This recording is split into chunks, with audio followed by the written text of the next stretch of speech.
ignored the little lies, and they became the big ones. Started with the coffee. Sarah would say she'd picked up my favorite blend from the local roastery, but the bag was always from the supermarket down the street.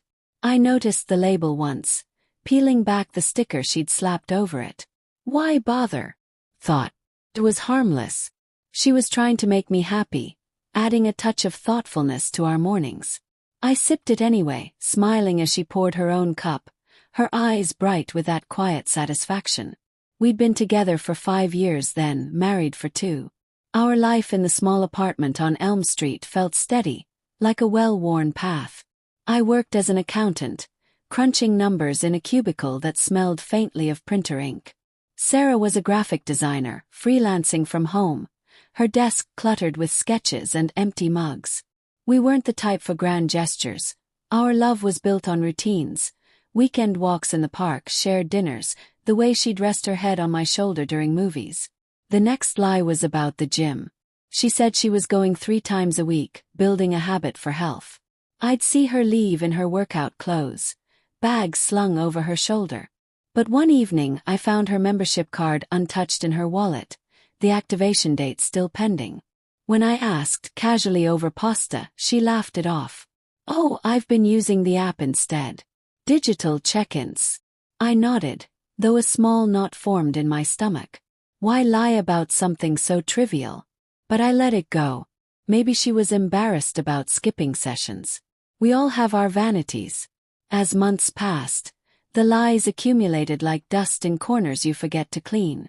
She'd tell me she'd paid the electric bill, but I'd get a reminder email a week later.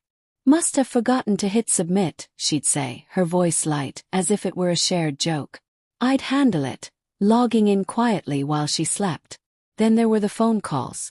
She'd step out to the balcony, murmuring softly, and when she returned, she'd claim it was her sister, checking in from across the country.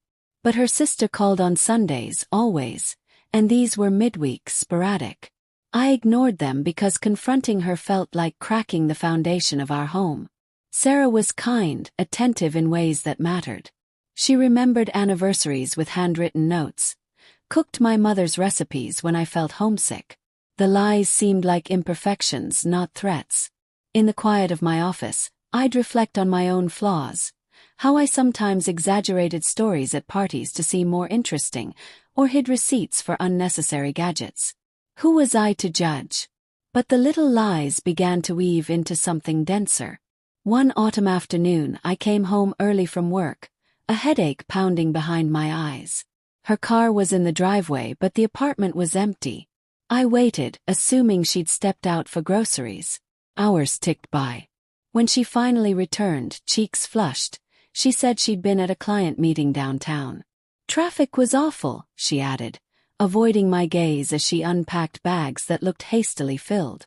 That night, lying in bed, I stared at the ceiling, tracing the shadows from the street lamp outside.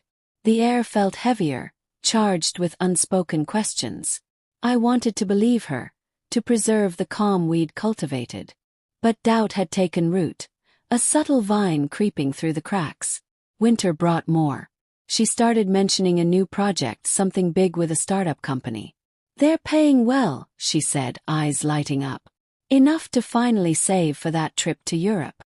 I was thrilled at first. We pored over maps, dreaming of cobblestone streets and café au lait. But the checks never materialized in our joint account. When I asked, she'd wave it off. "Freelance payments are slow. It'll come through soon." By spring, the savings account we'd built together showed withdrawals I couldn't explain. Hundreds here, 1,000 there. I confronted her one evening, printouts in hand, my voice steady but my hands trembling. "What's going on, Sarah?" She sat across from me at the kitchen table, her fingers twisting a napkin. "It's nothing bad," she said finally. "I've been helping a friend. Loans, temporary stuff."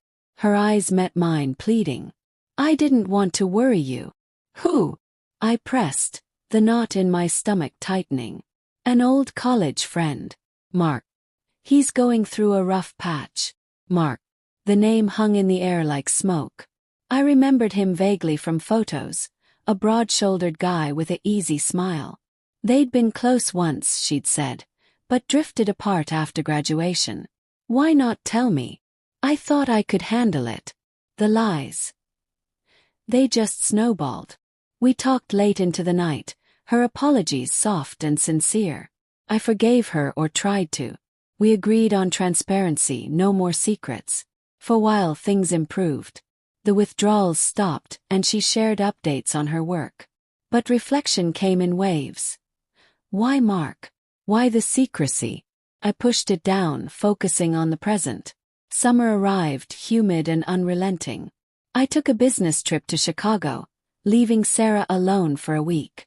On the third day I called home, but she didn't pick up. Texts went unread. Worry gnawed at me, but I rationalized it. Busy with deadlines, perhaps. When I returned, the apartment felt off.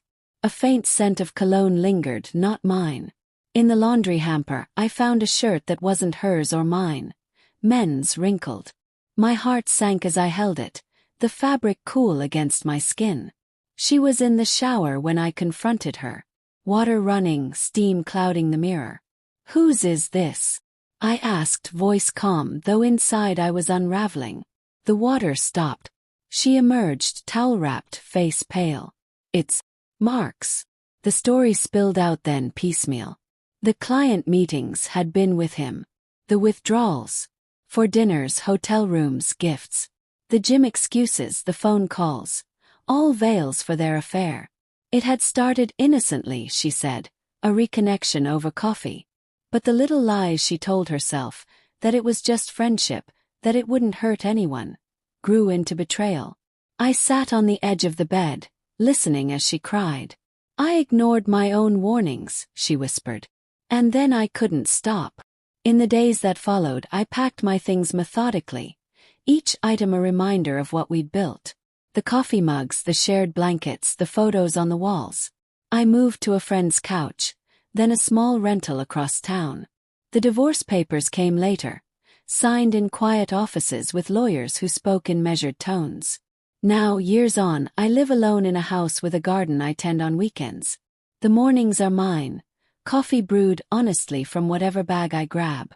I reflect often on those early lies, how I let them slide like rain off a window. They weren't harmless. They were seeds sprouting in the soil of neglect. Betrayal doesn't erupt. It accumulates, layer by layer, until the weight collapses everything. I don't blame Sarah entirely. We both ignored the signs, choosing comfort over truth. In the calm of hindsight, I see it clearly. Small deceptions erode trust, turning love into a hollow shell. And once broken, some things can't be mended.